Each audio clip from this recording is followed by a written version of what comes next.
மீள்குடியேற்ற கிராமங்களின் பால் அதிகாரிகளின் அசம்பந்த போக்கு இலங்கையை பொறுத்தவரை வளமையானது. திருகோணமலை மாவட்டத்தின் கிண்ணியா பிரதேச செயலகத்திற்குட்பட்ட உப்பாறு கிராமத்தின் நிலையம் இவ்வாறான தொடர்கதையாகவே தொடர்கின்றது. கிண்ணியா பிரதேச செயலகத்தில் மட்டக்களப்பு வீதிக்கு அண்மையில் மீள்குடியேற்றப்பட்ட உப்பாறு கிராமமே இது. தொழில் நிமித்தம் இந்த கிராமத்தில் மக்கள் மீள்குடியேறிய போதிலும் மக்களின் நிலை இன்றும் வேதனைக்குரியதாகவே காணப்படுகின்றது.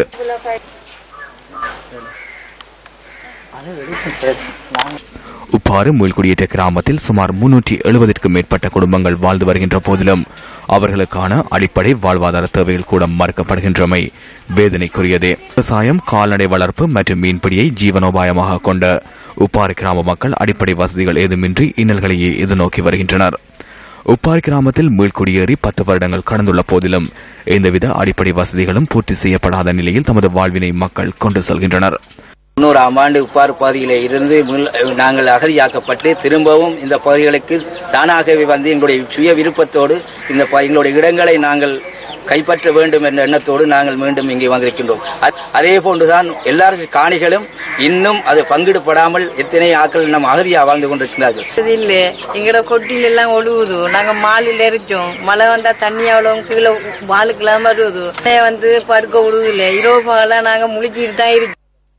உப்பாறு கிராமம் அதிக வெப்பநிலை கொண்ட பகுதி என்பதால் வெயில் காலத்தில் தகர கொட்டில்களில் வசிப்பது மிகவும் கடினமானது என மக்கள் தெரிவிக்கின்றனர். அதாவது தகர கொட்டில் ஓலை குடிசையில் நாங்கள் இருக்கோம். மிக கஷ்டமாயிருச்சு. ஆனால் இப்போ மழை பெஞ்சு கொண்டிருக்கு.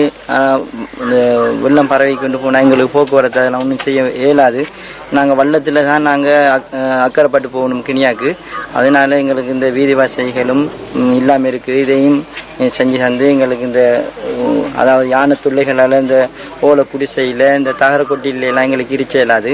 தேர்தல் காலங்களில் வாக்குகளை கேட்டு வரும் அரசியல்வாதிகள் அதன் பின்னர் குளிரூட்டப்பட்ட வாகனங்களில் இருந்தவாறு வெயிலின் கொடுமையில் வாடும் தம்மை புறக்கணிப்பது எவ்வாறு நியாயமாகும் என இந்த மக்கள் விசனம் வெளியிடுகின்றனர்.